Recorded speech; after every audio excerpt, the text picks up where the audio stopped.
سر دو چیزیں ہوتی ہے، ایک آگ کو روکنا، اس کی میں نے تنبیہ بھی کی، سوال بھی اٹھائے، خدشات بھی بتائے، اور دوسرا ہے کہ جب آگ لگے تو اس کو بجانا مشکل ہوتا ہے، بھڑکانا بہت آسان ہوتا ہے، پھر اس کے اوپر ٹی آر پی بھی ملتا ہے، اتنے مرے، اتنے گر گرے، وہ بھی ملتا ہے، اور پھر اس کے ساتھ جو سیاسی لوگ ہوتے ہیں ان کو بھی ایک دوسرے کو لتاڑنے کا بہت موقع ملتا ہے۔ لیکن دونوں چیزوں میں نقصان تو ہمارے لوگوں کا ہے یار، ہماری زندگیوں کا ہے۔ میں نے جو سوال پہلے اٹھائے تھے میں آپ کے سامنے آج ریپیٹ کرتا ہوں، اور جو سوال میں بارہا پوچھ چکا تھا، پھر میں آپ کو موجودہ سچویشن اور اس سے آگے کیا ہونے جا رہا ہے وہ بتانے کی کوشش کر رہا ہوں، اور ہو سکتا ہے کہ کسی کی ضمیر کو جھنجھوڑنے میں آج ہم کامیاب ہو جائے اگر آپ نے ساتھ دیا۔ میرے پاکستانیوں، میرا سوال تھے کہ رجیم چینج آپریشن ہوا، اور یہ ہوا کیوں تھا؟ کہ پاکستان سے اڈے مانگے گئے، جواب ملا ایبسولوٹلی ناٹ، ڈرون حملہ ایک نہیں ہوا عمران خان کے دور میں، لہٰذا ایک رجیم چینج آپریشن، حکومت بدلی، امریکہ کے اعلی کار مسلط ہوئے، پھر رجیم چینج آپریشن کا دوسرا مرحلہ آیا۔ اس دوسرے مرحلے میں جو ہمارے خدشات تھے میں نے اس سوالوں کی شکل میں پوچھے کہ کیا رجیم چینج آپریشن کے دوسرے مرحلے میں امریکہ کے اثر رسوخ کو، جو کہ افغانستان سے وڈرال کے بعد اس خطے میں طاقت کے توازن یا طاقت کے کھیل اور ان کی یہاں پہ اجارہ داری قائم کرنے کے لیے کیا امریکہ کو اڈے دینے کی کوئی بات ہوئی ہے؟ دوسرا سوال میرا یہ تھا کہ کیا پاکستان کا ایئر سپیس استعمال کرنے کی اجازت دی جا چکی ہے یا دی جا رہی ہے؟ تیسرا سوال میرا یہ تھا کہ ہمارے خیبر پختونخوا خصوصاً اور پورے پاکستان کے لوگوں کے مستقبل کے حوالے سے افغانستان میں آپ کے کیا مذاکرات ہوئے ہیں، کن نکات پہ ہوئے ہیں، وہ قوم کے ساتھ شیئر کیے جائے۔ چوتھا سوال میرا یہ تھا کہ فاٹا کا انضمام بڑا مشکل کام تھا، اور فاٹا کی انضمام جب ہو رہا تھا تو پوری دنیا میں بہت ساری طاقتیں اس کے خلاف تھی۔ ہمیں کہا گیا، پارلیمنٹ میں بھی کہا گیا، بریفنگز میں بھی کہا گیا کہ انڈیا اس کے خلاف ہے اور بیرونی طاقتیں خلاف ہے۔ تو اب کیا آپ سے فاٹا کی مرجر کو واپس لینے کی کوئی بات ہوئی ہے؟ کیا کوئی کمٹمنٹ ہوئی ہے؟ مطالبہ آیا ہے تو کس کی طرف سے آیا ہے؟ اور پاکستان میں اس مطالبے کو کون ہمیشہ سے ریپیٹ کرتا رہا؟ تو فاٹا انضمام سے تو لوگوں کو بلدیاتی نمائندے بھی ملے، صوبائی اسمبلی میں بھی نمائندگی ملی۔ چوتھا سوال میرا یہ تھا۔ پانچواں سوال میرا یہ تھا، بارڈر کے اوپر تو فینسنگ ہو چکی ہے، باڑ لگ چکے ہیں ہماری سرحد کے اوپر۔ اگر باڑ لگ چکی ہیں تو میں سرگرمیاں کیوں دیکھ رہا ہوں؟ 2 مہینے سے میں چیخ رہا تھا۔ اور اگر سرگرمیاں ہے تو کیا کسی کی مرضی منشا شامل ہے؟ اگر مرضی منشا شامل ہے تو پھر ہمیں اوپر 4 سوالوں کے جواب دے دے تاکہ ہمیں پتا ہو کہ ہمارے مستقبل میں آپ ہمارے ساتھ کیا کر رہے ہیں۔ اور فینسنگ کے باوجود کیا لوگوں کے آنے کی اور سرگرمیاں اس طرف بڑھانے کی کوئی حکمت عملی ہے؟ تو وہ بھی قوم کو بتا دی جائے۔ اور پھر چھٹا سوال میں یہ پوچھتا تھا کہ فینسنگ ذمہ داری کس کی ہے یار؟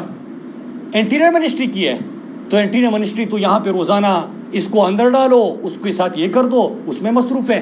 ڈیفنس منسٹری کی ہے، وہ تو جھکتے مارنے سے وہ فارغ نہیں ہوتا، یا کسی اور کی ہے؟ تو ان سوالوں کے ہمیں جواب دیے جائیں۔ پوری طور پہ خاموشی تھی میرے پاکستانیوں۔ امپورٹڈ حکومت سے میں پوچھتا رہا، رجیم چینج آپریشن کے دوسرے مرحلے کا میں بتاتا رہا، اور پھر میں نے یہ بھی بتا دیا کہ اس میں پلاننگ یہ بھی کی گئی ہے بدقسمتی سے کہ ہمارے لاشوں کے اوپر کسی قومیت کے نام پہ سیاست کرنے والی جماعت کی ریوائیول، یہ پلاننگ کا حصہ میں 1.5 مہینے پہلے بتا چکا ہوں کہ تحریک انصاف کو ٹارگٹ کرو، کسی کی ریوائیول کرو، آگ لگا دو، اور پھر اس کے بعد امریکہ کے مفادات بھی، کسی سیاسی جماعت کے مفادات بھی۔ اور آخری چیز میں نے بتائی تھی کہ فاٹا کے مرجر کے خلاف اگر کسی نے افغانستان میں آپ سے کمٹمنٹ لی ہے یا مطالبہ کیا ہے، آپ کا اس کے اوپر کیا جواب ہے؟ اور پاکستان میں ایک مذہبی جماعت ہے جو اس کے خلاف تھی ہمیشہ سے۔ تو پھر کیا یہ کمبینیشن ہے یار؟ یہ کیا گیم کھیلا جا رہا ہے؟ کہا گیا کچھ نہیں ہو رہا، کہا گیا کہ ایسی سوال اٹھا رہے ہیں، کنسپیریسی تھیوریز ہے، پتہ نہیں کہ کہاں سے اس کے دل میں یہ خیال آتے ہیں اور سوال پوچھنا شروع کر دیتا ہے۔ ثابت ہوا میرے پاکستانیوں، اور میں نے یہ بھی وارن کیا تھا اور میں وارن کرتا گیا، اپنے قوم کو بتاتا رہا۔ آج مجھے دکھ اس چیز کا ہے کہ ہمارے جو امپورٹڈ حکومت ہے، امریکی غلام، اعلی کار اور سہولت کا، سب خاموش رہے، کسی نے ذمہ داری نہیں نبھائی، بلکہ گیم کا حصہ تھے۔ میرے پاکستان کو، میرے پختونوں کو ایندھن بنا کے اپنے مفادات کا اصول چاہیے تھا، پھر سے ہمارے گھروں میں لاشیں گرانی تھی۔ اور اس کے ساتھ افسوس اس چیز کا ہے کہ کسی بھی میڈیا نے رپورٹ ہی تک نہیں کیا، اور جب آگ لگی اور اب اطلاعات آ گئی کہ لوگ پہنچ گئے ہیں تو کوئی ٹویٹ بھی کرتا ہے، کوئی اس کے اوپر بات بھی کرتا ہے۔ تو میرے پاکستانیوں، آپ نے آواز اٹھانی ہے، اور میں مطمئن کس چیز پہ ہوں کہ میری قوم نے، کل آپ نے دیکھا ہوگا کہ پورے ملاکنڈ ڈویژن کے لوگوں نے اس کو مسترد کر دیا، قوم کڑی ہو گئی ہے۔ قوم نے ریاست کو واضح پیغام دیا ہے کہ ہم کسی کی جنگ میں ایندھن نہیں بنیں گے، ہمارے لاشوں کے اوپر کسی کے مفادات کا تحفظ نہیں ہوگا، ہم کسی اور کی جنگ کا حصہ نہیں بنیں گے۔ میرے پاکستانیوں، آج تو تمام جماعتیں حکومت میں ہیں جو ہمارے اوپر 9/11 کے بعد امریکہ کی جنگ میں ہم گئے، کیا 9/11 میں ایک پاکستانی ملوث تھا؟ نہیں تھا۔ کیا 9/11 سے پہلے پاکستان میں دھماکے تھے؟ نہیں تھے۔ جب 2004 میں پہلا آپریشن ہوا، اس کے بعد آپ کو Waziristan, Kurram, Khyber, south Waziristan, north Waziristan, Bajaur, Malakand division, ہر جگہ پہ آپریشن کرنے پڑے۔ 80,000 جانوں کا نذرانہ پیش کیا، 7,000 سیکیورٹی فورسز کے جوان شہید ہوئے، 120 ارب ڈالر اپنی معیشت کا نقصان کیا۔ سالوں بعد ہم نے امن حاصل کیا۔ میں کیوں فریاد نہ کرتا؟ میں کیوں آواز نہ اٹھاتا؟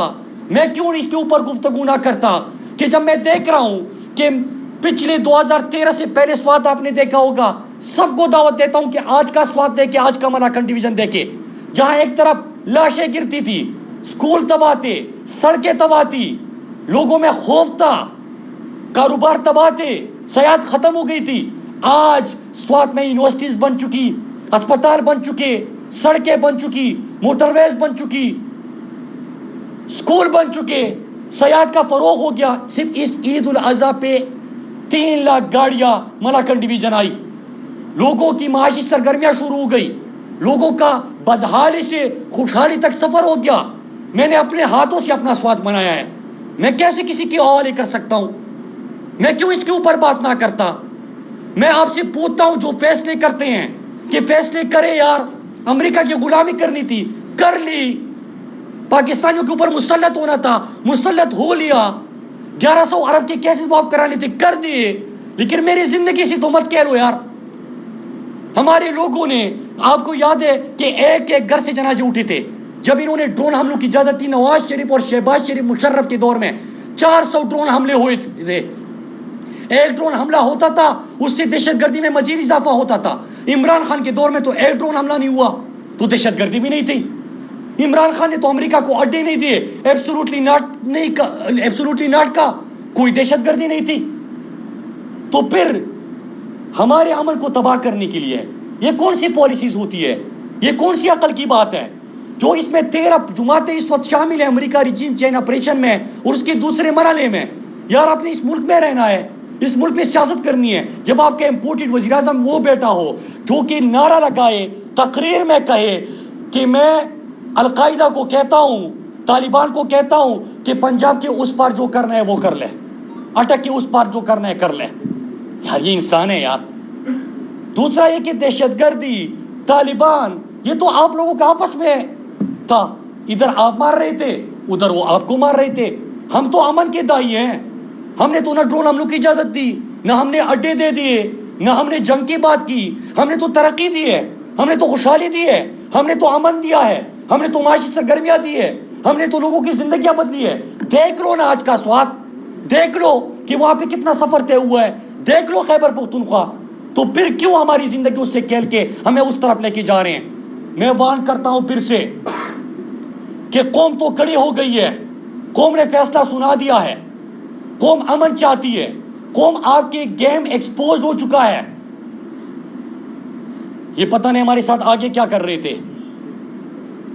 ایکسپوز تو آپ کا گیم ہو گیا ہے، لیکن اب ہماری زندگیوں سے مزید مت کھیلو، ہمارے امن سے مت کھیلو، ہماری خوشحالی سے مت کھیلو۔ یار ایک دھماکہ جب ہوتا ہے 50 سا بندہ شہید ہوتا ہے، وہ کسی کا بچہ ہوتا ہے نا، کسی کا بیٹا ہوتا ہے، کسی کی کوئی بہن ہوتی ہے۔ جب گھر پہ مارٹر گولا لگتا ہے تو ہم سے پوچھیں نا، ہر گھر سے ہم نے جنازے اٹھائے ہیں، ہمارے گھر تباہ ہوئے تھے، ہمارے اسپتال تباہ ہو گئے تھے، ہمارے مساجد شہید ہو گئے تھے، تو کیوں ہمیں اس طرف لے کے جا رہے ہو؟ ہم امن چاہتے ہیں، ہم ترقی چاہتے ہیں، ہم خوشحالی چاہتے ہیں، ہم وہ دے چکے ہیں۔ ہمیں اپنے ڈرٹی گیم میں مت گھسیٹو، ہمیں امریکی رجیم چینج کی خاطر ہمیں اس کا ایندھن مت بناؤ، ہمیں امن سے جینے دو، ہمارے لوگوں کو امن سے جینے دو۔ اور میں وارن کرتا ہوں، باتیں ہم نے بہت کی، سوال بہت اٹھائے۔ میں کل کہیں پہ سن رہا تھا، کہہ رہے تھے کہ یہ بار بار بات کر رہے تو خیبر پختونخوا میں تو ان کی حکومت ہے، تو سرحدیں بھی ہم نے سنبھال لی ہے، سرحدوں پہ ہم کھڑے ہو گئے ہیں، باڑ لگی ہوئی ہے، باڑ سے وہاں پہ گھس آ رہے ہیں، تو کس کی ذمہ داری ہے؟ انٹیریئر منسٹری ہے، میں نے بتا دیا، ڈیفینس منسٹری ہے، جھکتے مار رہے، کسی اور کی ذمہ داری ہے؟ سب مصروف ہے۔ تو میرے پاکستانیوں، آپ نے ہمارا ساتھ دینا ہے۔ یہ صرف خیبر پختونخوا کی سوات ملاکنڈ ڈویژن دیر کی بات نہیں ہے۔ ہمارے ایک ایم پی ہے ملک لیاقت علی، اس کے ساتھ 5 بنجے شہید ہوئے، اس کے گھر سے 2 جنازے نکلے، خود وہ اسپتال میں ہے اس وقت۔ بہت ساری اس قسم کی چیزیں ہو رہی ہے، پلاننگز ہو رہی ہے۔ آپ نے ہمارے ساتھ مل کر اس کو روکنا ہے۔ میں اپنے پنجاب، سندھ اور بلوچستان کو لوگوں کو کہتا ہوں، ایندھن ہم بنیں گے تو آگ کی تپش سب محسوس کریں گے۔ ہم سب نے پاکستان کے لیے کھڑے ہونا ہے، اس گیم کے خلاف کھڑے ہونا ہے۔ لگے گی آگ تو آئیں گے گھر کئی عزت میں۔ یہاں پہ صرف ہمارا مکان توڑی ہے، میں جانتا ہوں کہ دشمن بھی کم نہیں، لیکن ہماری طرح ہتھیلی پہ جان تھوڑی ہے۔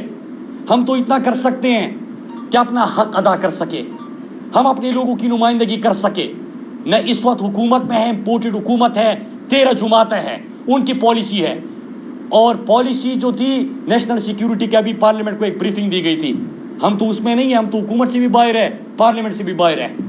اس میں کیا بریفنگ ہوئی تھی؟ کسی نے آپ کو، کسی 17 پریس کانفرنسز ہوتے ہیں حکومت کے، کسی ایک نے پریس کانفرنس کی کہ ہمارے مستقبل کے کیا فیصلے ہوئے ہیں؟ مروں گا میں، جنازہ میرا اٹھے گا، امن میرا تباہ ہوگا، ترقی میری ختم ہوگی، خوشحالی میری ختم ہوگی، میرے اپنے لوگ اس جنگ کا ایندھن بنیں گے۔ مجھے پتہ ہی نہیں ہے، آپ کیسے میرے فیصلے کر سکتے ہو؟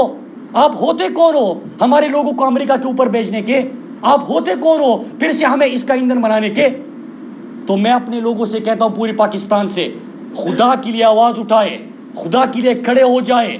ملاکنڈ ڈویژن نے تو کل آپ کو واضح پیغام دے دیا نا سڑکوں پہ نکل کے کہ گیم کیا ہو رہا ہے، انہوں نے تو ایکسپوز کر دیا۔ ابھی آپ بھی ہمارا ساتھ دیں، اور ساتھ دیں گے تو پاکستان جو 80,000 صرف ملاکنڈ کی نہیں شہید ہوئے تھے، آپ کی اسلام آباد اس میرٹ میں ساتھ میں یہاں پہ بھی دھماکہ ہوا تھا، لاہور میں بھی آپ کے بھائی شہید ہوئے تھے، کوئٹہ میں بھی ہمارے بھائی شہید ہوئے تھے، کراچی میں بھی شہید ہوئے تھے، سب کے جنازے اٹھے تھے۔ آغاز کہاں سے ہوا تھا؟ وزیرستان سے۔ بھگتا کس نے؟ پورے پاکستان نے۔ اب بھی یہ ہونے جا رہا ہے، اس کو روکے، اس میں ہمارا ساتھ دے، ہمارے ساتھ کھڑے ہو جائے۔ اور میں چیز آخر میں کہہ دوں، نہ تو میں بیوقوف ہوں، نہ مجھے یہ نہیں ہے کہ سمجھ نہیں آ رہی کہ جو میں 2-3 مہینے سے جو اتنی عالمی طاقتوں کا گیم اپنے قوم کے سامنے رکھ رہا تھا، ایکسپوز کر رہا تھا، تو اس کا میرے لیے اور میرے خاندان کے لیے، میرے لوگوں کے لیے کیا نتائج ہوں گے؟ میں بیوقوف نہیں ہوں، لیکن جب میری والدہ کو گولی لگی تھی تو میں اسٹوڈنٹ لیڈر تھا۔ میں اگر اس سیاست میں آیا تھا اور حلقے کی سیاست میں آیا تھا، میں نے ایک کمٹمنٹ کی تھی اپنے ساتھ کہ میری والدہ تو کوما میں ہے، پیرالائز ہے، لیکن میں کسی اور کی ماں کے ساتھ یہ نہیں ہونے دوں گا۔ یہ میری کمٹمنٹ تھی۔ ایک طرف میری والدہ اسپتال میں تھی، دوسرے اسپتال میں میرا بھائی، اس کو 8-9 گولیاں لگی تھی، وہ اسپتال میں تھا، گھر گر چکا تھا، مسجد شہید ہو چکی تھی۔ اس وقت یہ کمٹمنٹ میں نے کی ہے۔ میں تو دل سے بات کر رہا ہوں، سوال اٹھا رہا ہوں۔ بہت ساری ایسی چیزیں میرے پاکستانیوں کے مجھے اس سے 1000 گنا زیادہ انفارمیشن ہے۔ آپ ساتھ دو گے، آپ کھڑے رہو گے تو ہمارا خیبر پختونخوا بچے گا، خیبر پختونخوا بچے گا تو پوری پاکستان کا امن بچے گا۔ آپ سب نے